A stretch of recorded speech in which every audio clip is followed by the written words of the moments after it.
All right, hello there, ladies and gentlemen. Welcome to the first edition of The Flank. I'm Big Black Rainbows captain, manager, owner, whatever you want to call me, of Solar Phoenix, and I'm a content creator in Duo. Alongside me is Tommy2Time, the current mid laner for Primal Radiance. He's been a very staple member of Duo since as long as I can remember. He's also a content creator, and him and I both love memes. We will get to that later, but that's a little bit of a hint. Um, a little bit about The Flank. It's sort of like the tower dive for those of you that have been around Duo for a reasonable amount of time, but it's going to be a lot more informal, a lot more in depth. Not as many people, and probably twice as long. If I had to take a guess at it. Hopefully. Hopefully, yeah. We're going to be covering a lot of hot topics. We're going to be covering hot takes. We're going to be inviting guests on our show, one at a time. We're not going to have 6 or 7 people at once, so it should be a lot of fun. And why don't we jump into it? Sure So thing. this was Duo's first week of season 7, and with that came a lot of different teams, a lot of different rosters, a lot of expectations, and a lot of newbies, so to speak. So I'll hand it off to you. What do you think so far? So we got to see a lot of brand new faces in season 7. Only I think 5 or 6 teams that were previously created returned in season 7. Um, I think it's going to be a pretty balanced uh, split, so to say, or season. I don't see one team sort of running the gauntlet and running the show, sort of like last season where Pawn Sacrifice had the 2 teams at the top of their divisions. I think right now, so far as what we've seen, there isn't going to be one team just like owning the whole thing. But at the start of this week, we got to do the team showcase where Shuno, Pablo, and Sheer fucking well, Yep. the jungler for Pawn Sacrifice Black, 2-time champion team. They did about a 2 hour long stream where they basically ran down the rosters of all the new teams, returning teams, whatso, of the Iron, Bronze, Silver, Gold division and the Gold, Plat division. We got to see the starting 5-man rosters. They gave their thoughts, their ideas, their comments, concerns, whatever you want to call it. Um, and so we're going to start off by talking about some of the returning faces. The most noticeable being Pawn Sacrifice Black, 2-time, like I said, 2-time champions for Gold Plat League, but it's a little bit different this season. Basically, the mid laner, Totemax, not going to be returning. A lot of people are concerned about that, and that he was probably a reason why they won a lot of their games. Shrimp Tempura, 80 carry for the past 2 seasons, also not returning. We're going to get more into that when we talk about some of the other teams. The roster this season going to be Zui in the top lane, Sheer in the jungle, Tate no Yusha or Mimikaze, Aiden, whatever you like to call him. Aqua Domain, he's been around Pawn Sacrifice. He's been a sub. He's been a starter at some points. And then Omari, of course. So this starting roster, in my ideas, in my opinion, I don't think it's nearly as strong as the original Pawn Sacrifice roster. I still think they're very talented players, but I don't think they're going to be as dominant as they were last season or the season before. So I'm not quite sure what to think about them. Pawn Sacrifice to me has always sort of been like a little orphanage. I feel like they always adopt some people when they go teamless, and then once they play on that team or that organization for a little bit, they get adopted by another team, so to say. Sort of how we Yep. saw with Kiri Villain going over to your team, Solar Phoenix. We saw myself. I was the mid laner for Pawn Sacrifice White, and Peanut. We basically left the team and created our own new team. And of course, the Iron, Bronze, Silver, Gold. We see them bringing in 2 new teams in the Iron, Bronze, Silver, Gold. We see Pawn Sacrifice Red, Pawn Sacrifice Blue, coming up with 3 on Pawn Sacrifice Blue of returning players from Season 6 Rift Dragons, now playing in the Iron, Bronze, Silver, Gold division. So basically, to repeat what I said, I'm not quite sure about their Gold, Silver, or Gold Plat League team. I think it's strong. I think they're still high quality players, but I don't see them being as dominant as last season. Very, very true. Yeah, there's no reason to beat a dead horse with that without TK, and I'm not 100% sure if Amazing Time's going to be there all the time. But Um, those two members were definitely very impactful last season. That's so for from sure. what I've heard, um, this actually I found this out I think it was yesterday or 2 days ago. Pawn Sacrifice is starting another team, and Amazing Time is going to be running that team. I don't think they can't be playing in duo because there are some people overlapping on that team with players already on duo teams. But if they are playing in other teams, I don't know if he'll have the time to basically start for this duo team, which is why they have Zooey up in the top lane, or Phoenix, as most people know him as. But my biggest concern was the mid lane, actually, for Pawn Sacrifice. Totemax was very clearly, without a doubt, the best mid laner in DuoEsports. Uh, Questionably smurfing, no one knows. A lot of people are concerned about that, but he's a very humble guy, very strong player. But I think he felt enough was enough. 2 titles, the two-time champion. He Yep. finally said, "I've robbed DuoEsports of enough money. I'm gonna go to bigger and better things." Happily playing with Glaive now in the Plat Diamond leagues. So so yeah, that's enough about me, or enough for me for Pawn Sacrifice. So Yeah. So the other half of that coin, that is coming back, that's at least a notable face, is Solar Phoenix, the team that I run. your team, yes. Yeah, we came in brand new last season, kind of like that unknown factor how a lot of teams are this season, and we came out storming right out the bat. We had a very strong season. We came in second in what was considered the stronger divisions of the two, and Okay, relax. no, okay, so It was very top heavy. Okay, very yeah, top heavy. it wasn't very competitive because there were two very clear teams, but they were very top heavy. Yeah. Either way, we had a very strong showing. Like we said, we kind of finished a little short, losing to the infamous PSB in semis last season. However, you were the only team to issue them a defeat throughout the regular season, so I'll give you I'll give you that. Yeah, that in itself is a pretty big accomplishment to hand PSB their only loss. But then after the season, we had a couple faces come in and ask like, "Hey, can we join your guys' org?" And that spawned our sister team. We're gonna call them Solar Eclipse. A couple notable members from that team are Hard Only for Bard, Sam Wallace, the previous mid laner and support for EQ Eclipse. And we had Cuttlebun on the roster. He hit diamond, so he's now fulfilling a coach role. But Dude, that team scary. looks, yeah, Cuttlebun is very Yeah. very scary. But yeah, so that team, on paper, probably doesn't look that great, just based off certain ranks and different people playing different positions. But I still feel that with how they've been playing together, they are a very good team. And of course, the main team being Solar Phoenix, we have all of our returning roster except for our ADC. Previously, we had Jackman, or better known as Nesquik and Chill. This season, we decided to bring in Shrimp Tempura from Big PSB. upgrade. Big upgrade. And yeah, we're definitely looking to. I want to say dominate because that's how every player and every team wants to be. We really want to be the showcase best, yeah. ourselves. Yep. But of course, we're coming in very humble. We want to make sure that we respect our opponents. We respect the level of gameplay that we're playing at, and we're definitely looking to play our hearts out, being our second season in duo. I kind of. Okay, first off, I respect the fact that you said you want to come in, be respectful, humble, stuff like that. But I was really hoping you were gonna say we're gonna come in here, kick some ass, and talk some trash. Like I miss that about Duo. For those of you that don't know, Duo season 6, we went by without a single punishment, not a single ban, not a single chat restriction, nothing like that. But that's part of the competition. It's like I wish some people would play the villain. And I mean, you guys do have villain and glasses on your team, Yeah, so there it is. so maybe. But everyone's sort of. I miss. Were you around for season 5 of Duo? Not on a team, but I was kind of lurking in the server. Okay, so I played on a team known as Pursuit Gaming. Pursuit Gaming was the number 2 team. Our only losses were to Pawn Sacrifice, and lo and behold, we had a Smurf on that team.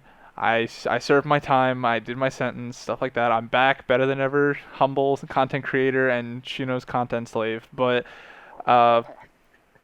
when we would win, we would I wouldn't. I'll start off and say that I wouldn't. But the other 4 players on the team, they would just light up general chat. They would be flaming, talking their shit, just all that stuff. And there's some quality memes that have come out of it. There's some coffee pastas that float around to this day, almost 2 years later, of learning Fizz and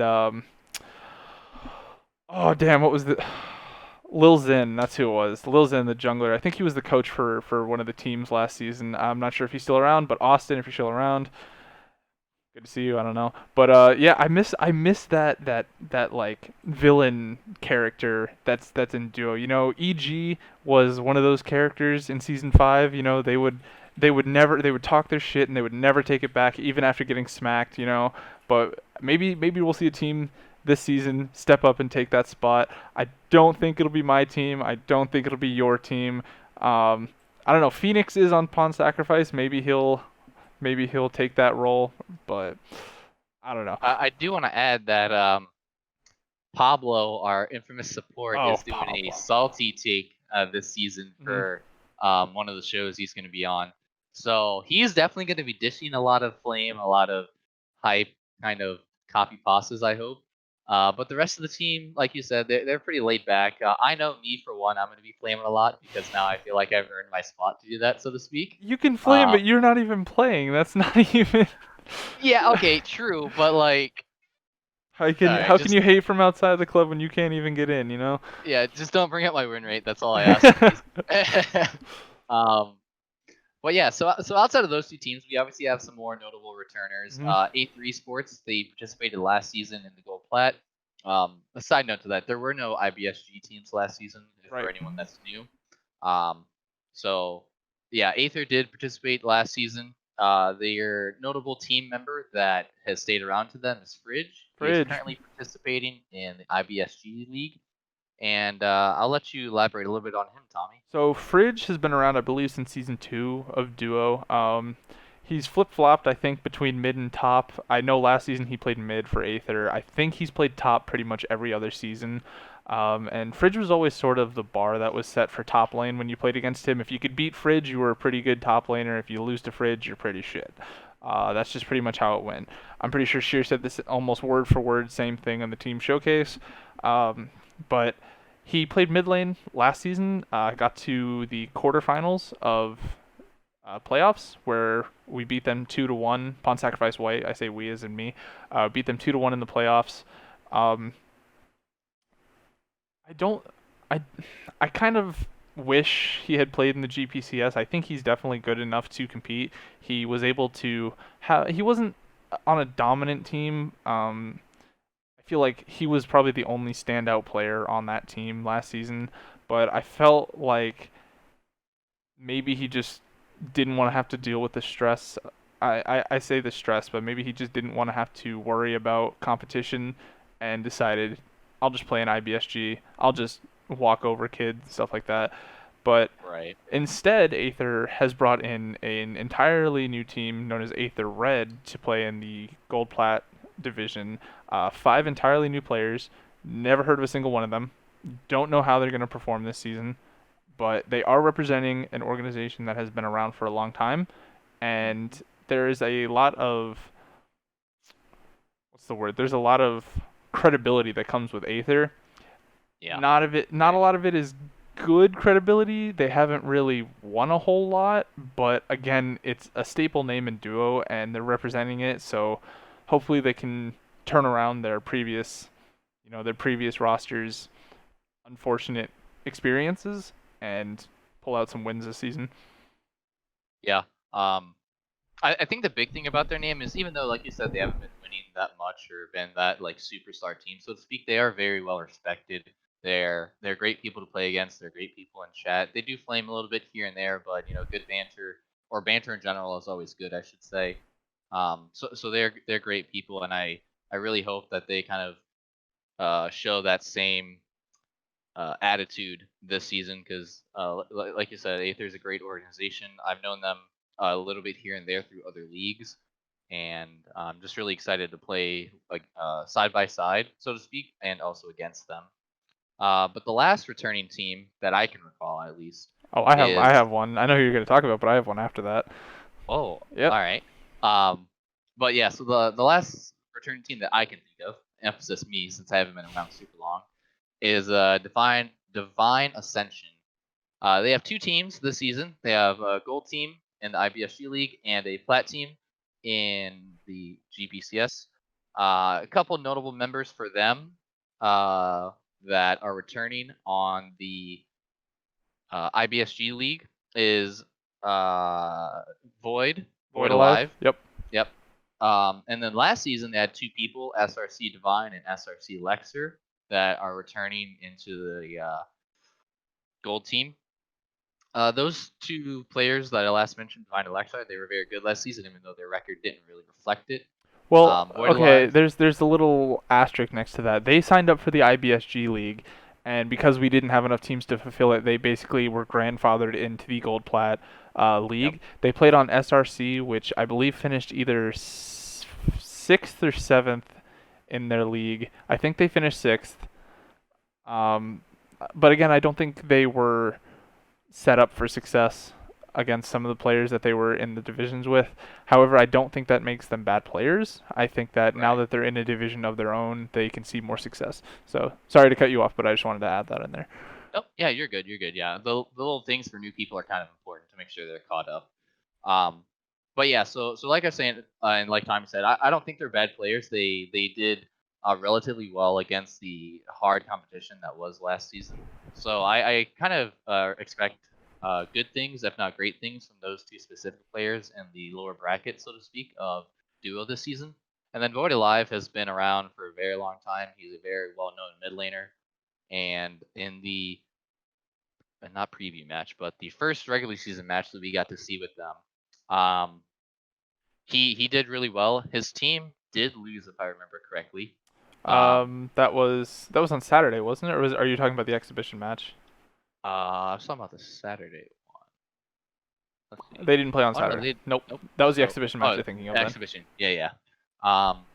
And I think he did really well. And like I said, I just expect really good things from them, especially when they're in a more competitive, even type of scenario. So to add on top of that, Void Alive played in IBSG Season 5. They were the last match of the season, playing against the last team that we're going to mention about returning faces, Fight Club. Fight Club was winless. Vel'Koz was open for Void Alive. His one trick doesn't lock it in, loses to Fight Club, and gives them their only win of the season in Season 5. So that's all I really remember about him. I haven't played against him much. I haven't seen him play much, but I know specifically from Shuno's big book of duo history, Divine Ascension Gaming losing to Fight Club in the last match of the season and giving Fight Club their only win of Season 5. So, to finish that off, Fight Club. We can't forget about Fight Club. They've been around since season, I want to say season 3, season 4. I'm not sure, but Fight Club kind of been the meme of DuoEsports. I hate to say it, but like it seems like every season they come back a little bit better, but still just no one's really concerned for them. Last season, however, they did start to put up a fight towards the middle half of the season. Started picking up a few wins. A lot of people were considering them playoff contenders, but then their roster was just getting swapped up every other week, and there was no consistent improvement. It was just who could win lane, win game sort of situations over and over. But, should we talk about the Discord drama while we're talking about Fight Club, or do you want to save that for later? Yeah, fuck it, why not? Fuck it. Let's do All right. it. Okay, so Discord drama, we're going to just throw this in now since we're talking about Fight Club. Fight Club's had a mid laner for the past season and a half, I believe, known as Tyler. Tyler, I don't think is a terrible player. I think he's actually very solid. I think his laning phase, playing against him, I think he's very solid. I think he's very smart about the game. He does have some questionable decisions and a mouth that will not stop running, and that can bite him in the ass a lot of the times. We saw within the first week of Duo, no games had even been played. Fight Club sees their division, and he's already claiming that they're gonna get playoffs and they're gonna win Duo Season 7. Crowns inbound, 30 count! 2 fucking things, need the business!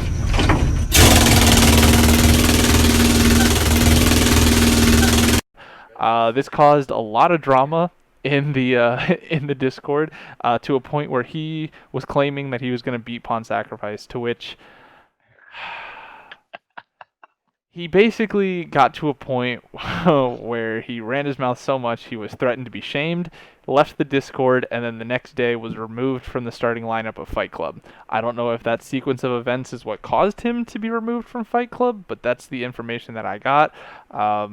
So Tyler, or his new in-game name, Young Walrus, was supposed to be starting on Fight Club. I don't think their roster this season was actually... I don't think it was half bad. I think the mid lane competition this season, I think Tyler could actually have competed with very easily, but I don't think Fight Club has a chance anymore. I really don't.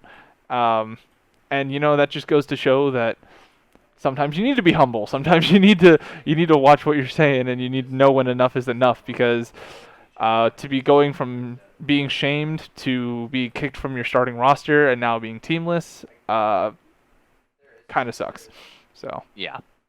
Very much so. And that is only a little bit of the Discord drama. We'll get to that. We'll get to that later, because I'm ready to talk about that. I'm so ready to talk about that. All right, so we talked about the returning teams.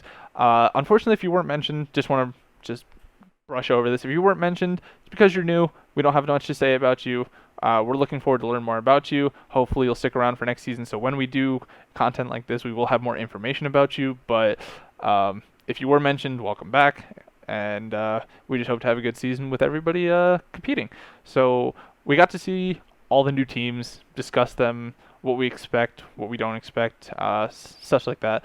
Then we got to our first week of matches on Friday. We were supposed to have 4 matches on Friday and Saturday. However, Friday night, the last game of the season, didn't actually fall through, or it fell through, and we only had 3. So we have a little less to talk about on Friday.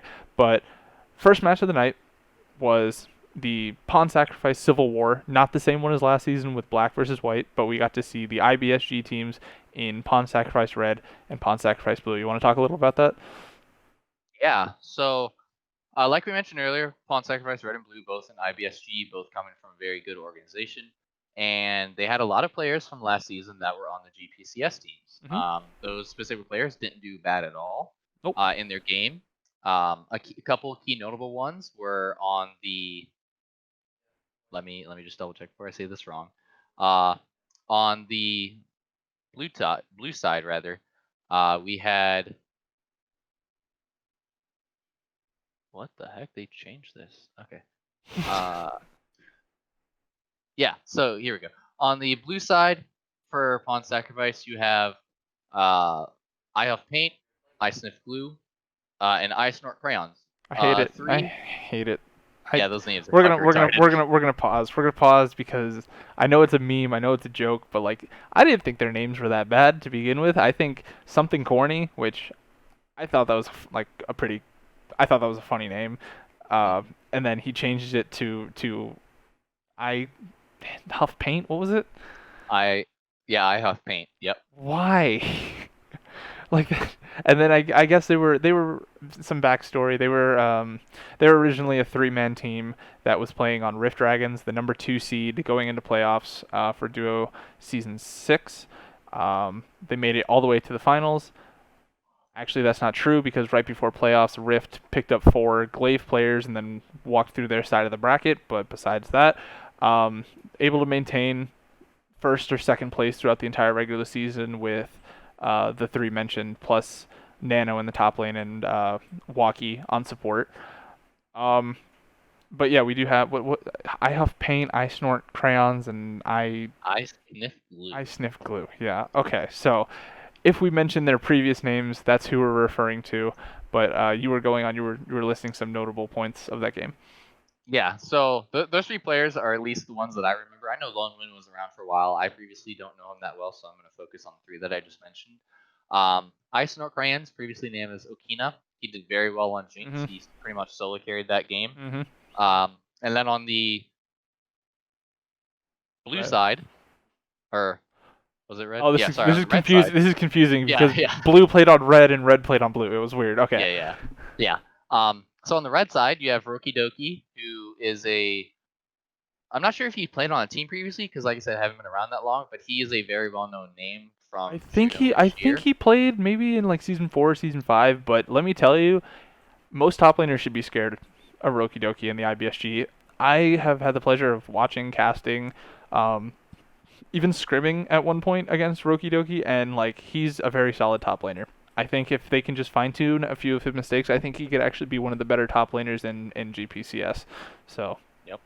Yeah. Alongside him, you have Spike, 2929, very well-known member. You have Skylancer, who participated last year, or sorry, last season Mhm. on Phoenix Rising. yeah, Team Phoenix. Yeah. That's the Yeah, who has a little asterisk next to their name because they came in kind of late, I believe. Mhm. And still almost made playoffs, which is kind of crazy. They joined with an 0-7 record and still almost made playoffs. So yeah. So he's on Sacrifice Red, and then alongside all three of them, you have Titan Duff, who is also very well known. And so both of those teams were kind of stacked, so to speak, I'd say, for at least an IBSG roster. And it was a very bloody game, but Blue did win. Like I said, Jinx kind of solo carried that game, got a lot of free kills, didn't really get hit that much. But on the other side, you had Spike, who did his darndest to try to carry his team. He finished 10-4. He did very well himself, but it wasn't wasn't quite enough. enough. Nope. Yeah. So, But that game was a very look forward to game, because that was the first opportunity we'd get to see the new Pawn Sacrifice teams battle each other. Well, not entirely, because they did have their exhibition match. They were the first exhibition match, and in which case the opposite happened, and Pawn Sacrifice Red walked the floor with Blue. And Yes. following all these exhibition matches, there was a lot of IBSG exhibition matches actually, and following that, Sheer decided to do a preemptive power rankings of IBSG, in which he listed Pawn Sacrifice Red as the #1 team in IBSG. And following that, he listed Pawn Sacrifice Blue around number 5, number 6. Now, everyone walked into this game expecting Pawn Sacrifice Red to sort of recreate the event that happened in the exhibition match, to which Pawn Sacrifice Blue said, no, this is our game. Turned it around. Okina, he ate his bowl of Wheaties right before the game, and then just hyper carried on Jinx. So I feel like this shakes things up just a little bit, but not enough to get anybody concerned, you know. So Yeah. it's nice for me. I think it's nice to see, because I think if everyone expects one team to do well and then they do well, it doesn't really create much of a story, you know? And that's what I love about Duo is I like the story. I like the rivalries. I like stuff like that. And if you see teams like Pawn Sacrifice Red, Pawn Sacrifice Blue, just one getting completely walked over the other every time they play, it's sort of a repeat of Season 6 where Pawn Sacrifice Black was walking over White every scrim, you know? So, well, that's TK Gap. But anyway. We'll get to that later.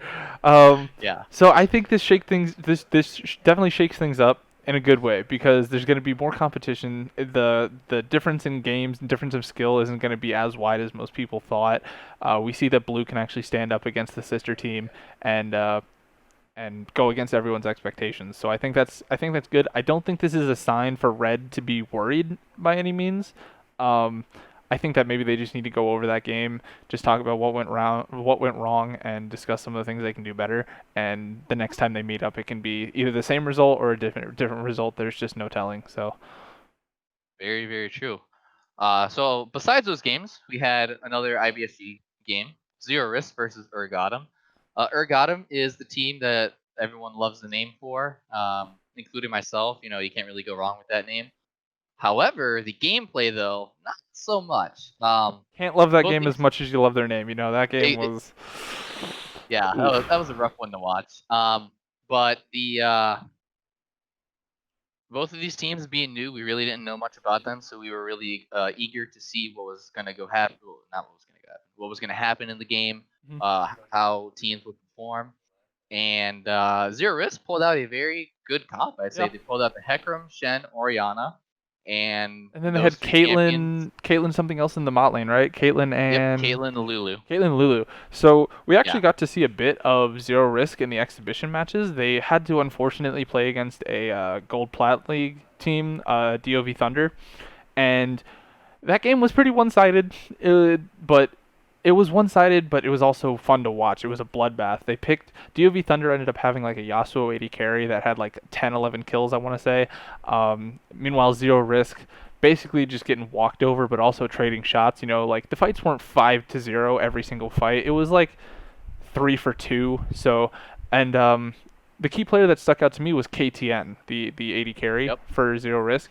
After watching that game, people in Twitch chat, people in general chat of the Discord, they were saying, KTN's standing up pretty well against Gold Plat team. He was positioning really well. He was cleaning up fights. He was doing his best to carry on Caitlyn as well as you can on Caitlyn in the late game. However, when you just get jumped on by a 10-0 Yasuo as Caitlyn, it's like you don't have flash, or you use your net to reposition poorly. It's like you get killed in 3 auto attacks. So going into this game against Urgatum, people were expecting KTN. He's against a team of his own caliber, and he should just walk over lane. But fortunately for him, for his team, unfortunately for him, he wasn't really the star of the show. It was really more so Potato Lover on Hecarim and the Shen. Potato Fist. I'm sorry. Potato Fist. Yeah. Him and Shen basically walking wherever they wanted for 30 minutes, I want to say. Every time Shen ulti was off of cooldown, Hecarim would just charge into the lane with a 300 health shield or something like that, and then get knocked up, taunted, and then ran down. So, I mean, the game wasn't very close. Orianna, the mid laner, finished the game 8-0 or 8-1, I want to say. 8-1, yep. 8-1. Who is the mid laner again? Lord, I'm gonna fuck up with his second name, but Zerakeith, something like that. Lord, all right, his name's Lord. Yep. Yeah, I mean, I think he put on a really stellar showing. Again, Orianna's not really the flashiest champion unless you're landing those like crucial ultimates, to which I watched the game, I don't recall any like crazy 3, 4, 5-man ultis happening, but he was still dueling damage, dishing out CC, shielding, etc. But it was really just Potato Fist and the Shen. I keep forgetting the Shen's name. Scrambles? Yeah, Scrambles. Scrambles. Yeah. Okay. He scrambles the potato. Sure. So Zero Risk going up against Urgatum. I don't think people predicted them to win the game because of the exhibition match showing, but I think this definitely has some implications that Zero Risk can actually be more than just a one-man carry in KTN. Because after the exhibition game, no one had any hopes for the rest of the team except for KTN. And after this game, we see everyone except KTN doing their part. So very much so. Yeah. Not to say that KTN didn't do badly, like you mentioned. He just didn't do extraordinarily well. Yeah, he was definitely the. This is gonna sound weird, but like the supportive player in that role. He was just letting his team carry him pretty much. I just don't think there was any opportunity for him to carry. Yeah. So. Yeah. And then our final game of the match, or of the night rather, was Pawn Sacrifice Black versus Crow Gaming. And Crow Gaming did very well in their exhibition match against your team, Tommy, actually. And off the backbone of one player, account removed. And keep talking. It's fine. Yeah. So a lot of people predicted them to be very good, to be near the top of their division, and then they played against Pawn Sacrifice Black, the infamous 2-time champions, the great roster that they had the last previous seasons, and again, it didn't quite go so well. Pawn Sacrifice, notably, like with a little asterisk next to their name, is quote playing for fun this season. So, like we mentioned, they put Zui in the top lane, Tate Yusha in the mid lane. But they still won, but not in a very it wasn't convincing. It wasn't convincing. Yeah. I do. It's like it was weird to me. Tate no Yusha, Aiden, Mimikaze, whatever you want to call him, very normal, staple top laner. Been around. He's actually the only 3-time champion in DuoEsports. He won IBSG in season 5, then IBSG in season 4, Season 5 GPCS, Season 6 GPCS. So the only 3-time champion. Decided this season I want to play mid lane. He's filling TK's shoes, and then Zooey, or Phoenix, a very well-known mid laner, decides I'm going to play top lane. So, I think the game would have been just even more of a stomp if they were in their respective roles. But, hey, maybe they've been practicing this way for a while now. But some key notes of that game, we got to see a Nasus jungle. Yep. 600 stacks, 20 minutes. I've had the pleasure of playing with that. It's very funny when Sheer just says, hey, I'm going to farm for the first 20 minutes.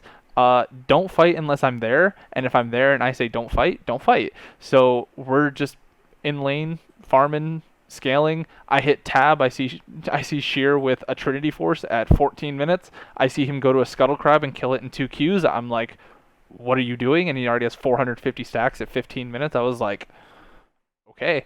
But wasn't as dominant as I remembered. He was 2-7. Basically, I feel like he was forfunning it because there was probably 3 or 4 deaths where he just ran up the mid lane, ulted, and tried to take a tower while 4 people were wailing on him. But yeah, Crow Gaming. Crow Gaming.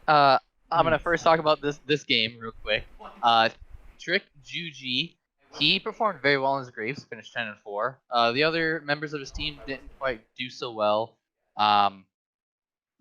So he was trying to solo carry. He did quite well, like I mentioned, but the rest of his team, especially account removed, didn't really live up to the hype. And do you wanna bring that up now? I'll give some insight to it first. Right. But so yeah, we played my team, Primal Radiance. We played Crow Gaming in the exhibition match the week before Season 7 started. We got our asses handed to us.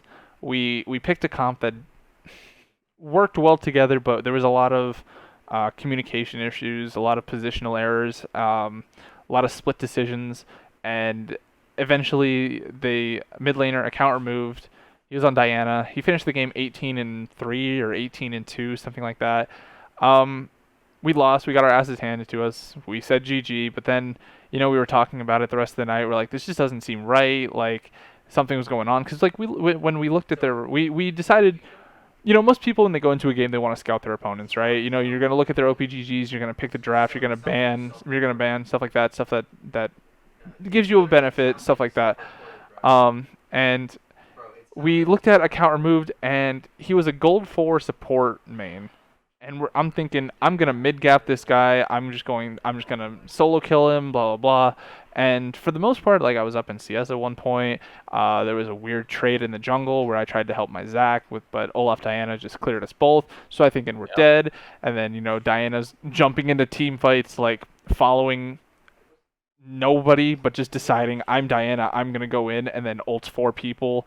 So not just all, legitimately murders. Literally killed a gold 4 support main wouldn't be making those decisions, especially on a champion like Diana.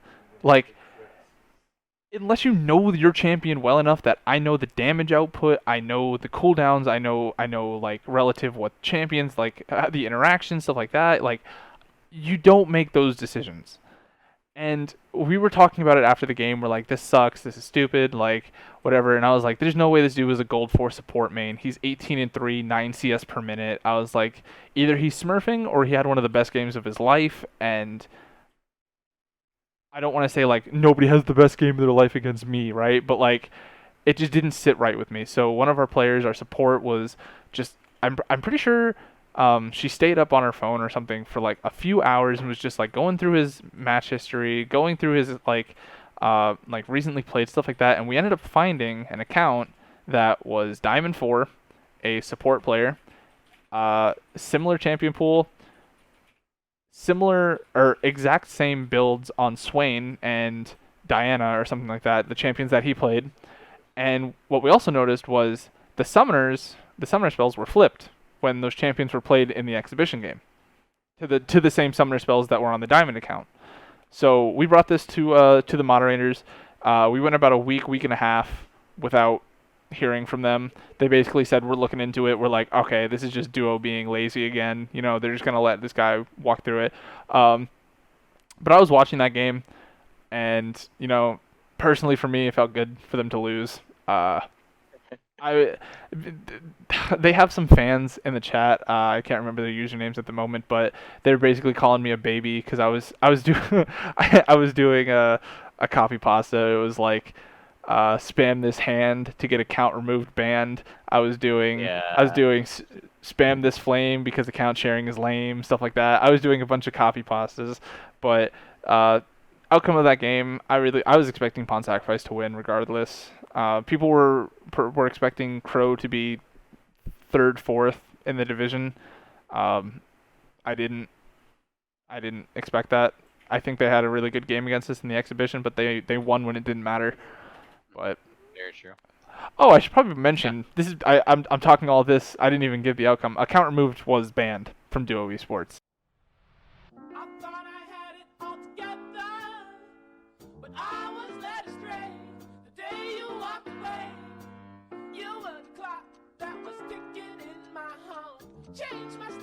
Ladies and gentlemen, we got him.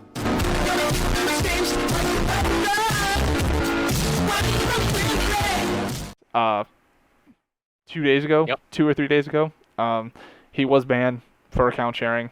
So, Crow Gaming, I don't know what they're going to do, who they're going to pick up, if they're going to be better, they're going to be worse, etc. But in my eyes, it feels good because people were saying I'm just a baby, and there's a copy pasta going around in general chat. It's crazy how sad you are, Tommy. and I just like at one point I was thinking, maybe I am just being a baby. Maybe I am just being upset that somebody beat me in lane. But no, now it feels good. I was just a big I told you so. Yep. So yeah. So that was our final game on Friday. As Tommy mentioned earlier, there was supposed to be a fourth between Primal Hex Gaming and my sister team Solar Eclipse. That game eventually did get forfeited since Primal Hex had not showed up. Or submit a roster. Or submit a roster and show up, rather.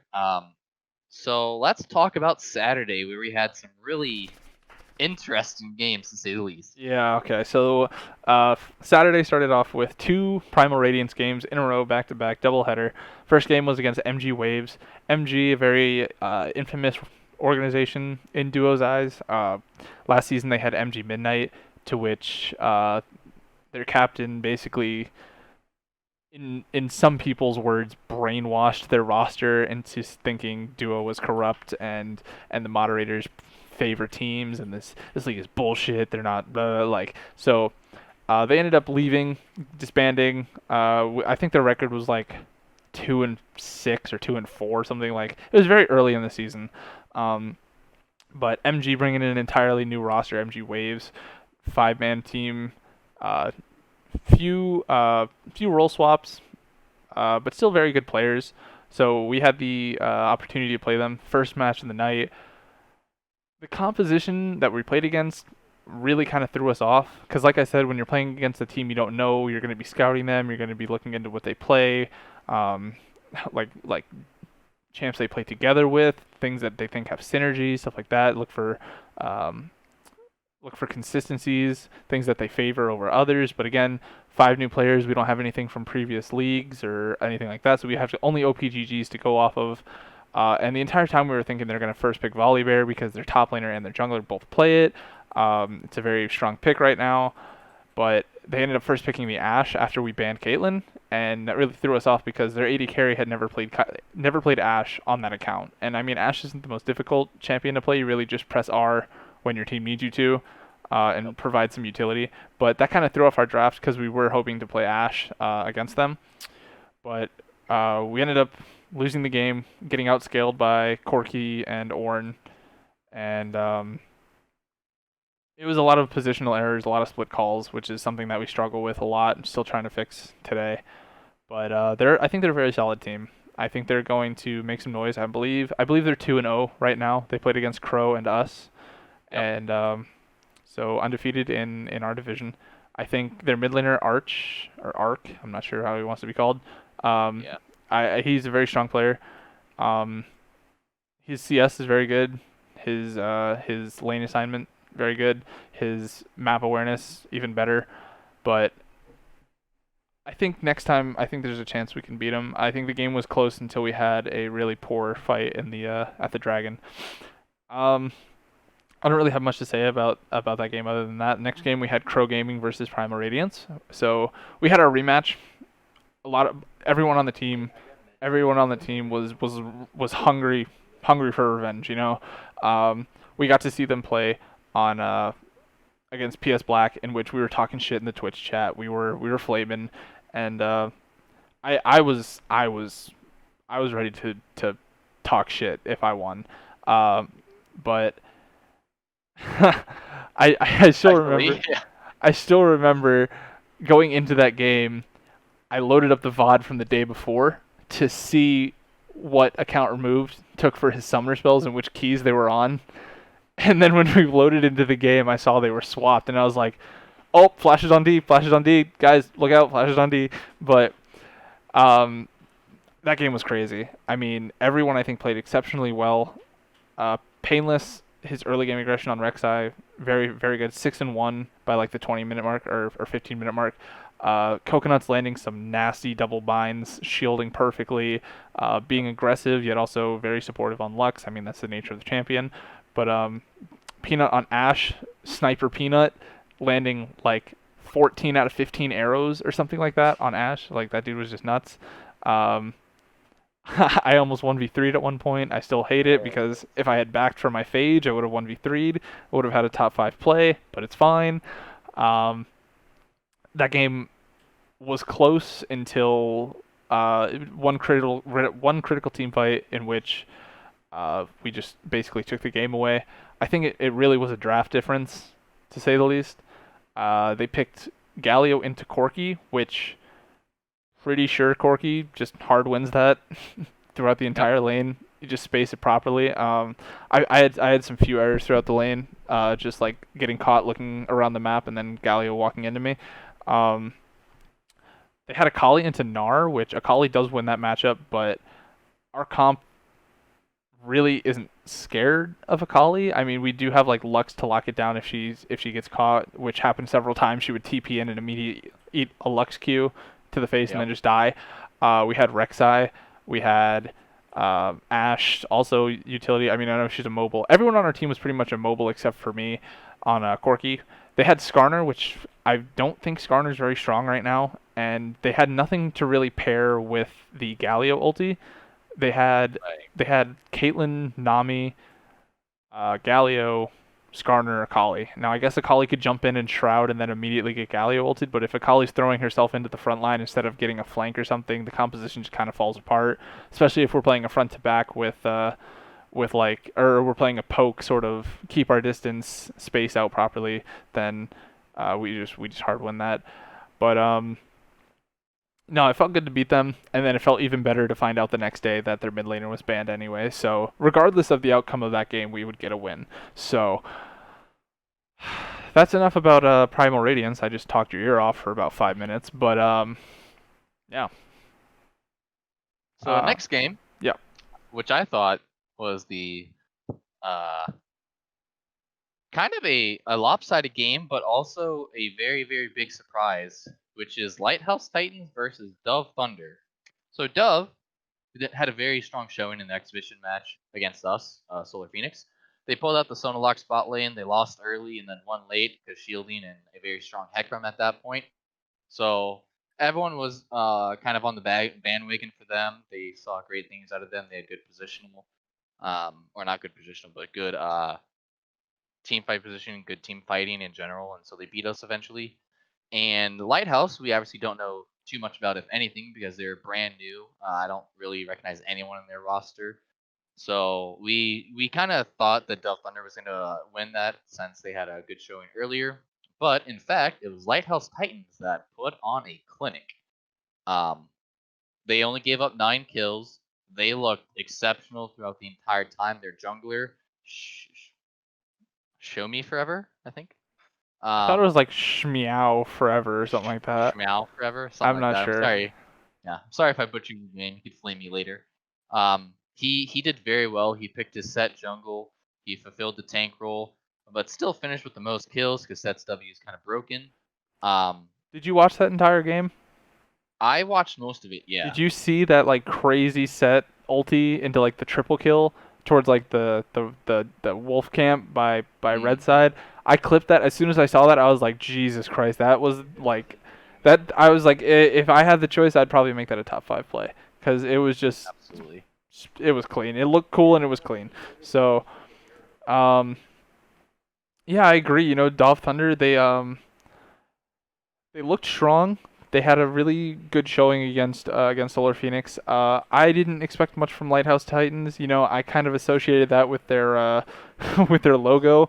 I didn't. I give people a lot of slack when it comes to their logos. And I mean, not everyone can come up with that, but I mean that literally looks straight out of clip art that you would get off of like Word doc or something. But nothing you could do about that. It's fine. So I mean, I kind of associated that logo with kind of a scrub team, but they showed up. They put us all. They said they're just ignoring everything that we said, and they just played their game and took down Dolph Thunder. I didn't get to watch the ending of the game, so I'm not sure how it like if it was just a big team fight or something like that. But I did get to watch a majority of it. Yep. I actually didn't finish the last ending either because once I saw it was like I think I exited out when it was like 20 or 21 to 9. I was like, yeah, it's kind of hard to come back from that. Yeah. Either way, and it wasn't only that game that they did very well on. The off-stream game that they had versus Stunned, I think it was. Stunned, yeah. Yeah, they did very well too. It wasn't as impressive, 26 kills on both sides, but they did pull out the win. And for a team not knowing very much about, I think there's going to be a lot of hype about them since they were kind of like us last season where they didn't have any information. And their players on paper weren't exceptional or anything, but I guess their teamwork and their decision making and whatnot is very, very good. And I'm hoping there's going to be something like that where they come into the season brand new, or they come into the league brand new, and no one knows anything about them, and then next thing you know, you have a lot of people rooting for them, you know, backing them in these games. And then who knows? Maybe they'll be the Solar Phoenix of Season 8, where they come in, maybe they bring in a sister team with them too, and then they're hopefully smashing the opposition. So, Lighthouse Titans, I'd say be on the lookout for them. They started off very strong, but again, this is only the first week. They can either continue this trend or it can just flop entirely. Could have just been luck, but who knows? I doubt it. I think they look like a pretty solid team. Very, very true. And the final game on Saturday was the most fun game I've seen on DuoEsports in a long time. Most fun, most walky, most, you know, it's prime League of Legends almost. Like when I tune in to League of Legends, especially Duo, you know, the Gold Plat teams are cool to watch because you can see good players outperform and stuff like that. But it's kind of the same thing where they get a lead, they keep it, they get a Baron, then they win the game. But like IBSG teams and IBSG games, you don't know at all what's coming, and this game showed exactly that. No, they said, we see you, Caitlyn Ashe meta, and we throw that out the window and we lock in Vel'Koz Sion bot lane. So, yep. So yeah, we had Rift Warriors, Arc Knights versus KG, 2 Porals, 1 Snack. Not a lot was to be said about Rift Warriors. They didn't have an exhibition match. They didn't have any returning players, but 2 Porals, 1 Snack, based just off of OPGGs in Sheer's IBSG preemptive power rankings. They were ranking 2 Porals, 1 Snacks top 4, top 3, I believe. And then they were coming up against a completely unknown team, to which the Rift Warriors basically said, fuck your power rankings. We're going to play our game. We're going to lock in Jax top with AP Shyvana, Nocturne mid, and then Vel'Koz Sion bot, completely ignore the meta, and then almost perfect game the enemy team, going 20-1.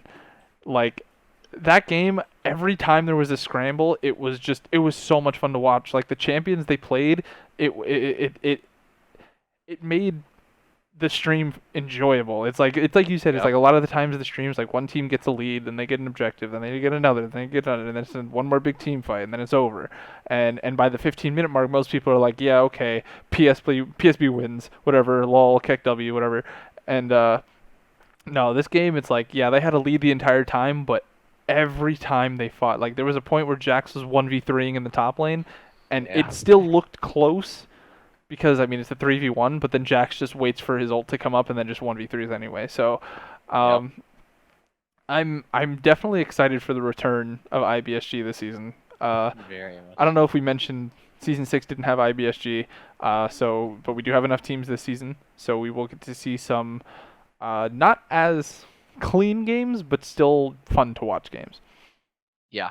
And for me, like I said, the clean games are nice to watch because you're like, oh yeah, a high level team could play out their lead and cleanly win the game. But when I tune into League of Legends, I want to see fists thrown. I want to see blood on the floor. I want to see stupid comps. I want to see just outrageous games. And in that game, ooh, that was quality. That was like 4.5 out of 5 what you said. So Yeah, exactly. Yeah. So I guess I hope this wasn't just a one-time thing for them either. I hope every game that they're on stream or every game they play, they're just like, I want to play what I want to play. Exactly. And, yeah. So yeah, that's gonna round out the matches for week 1. Standings should be out by Wednesday or Thursday of week 2, right before the next set of matches. Following week 2, we should be able to record this in time to have a graphic up of the standings so we can get a visual with that. Unfortunately, we are a bit behind.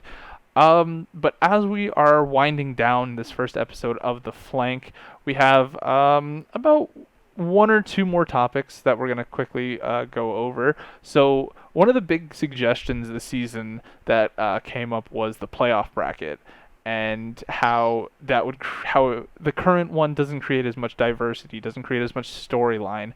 For those of you that don't know, you play 11 weeks, you play 2 weeks, or this is for GPCS, since there's 2 divisions. You'll play each team in your division twice. You'll play everyone in the other division once, and then top 4 from each division goes into a single elimination bracket, and then the winner of those brackets play each other, thus winning the championship.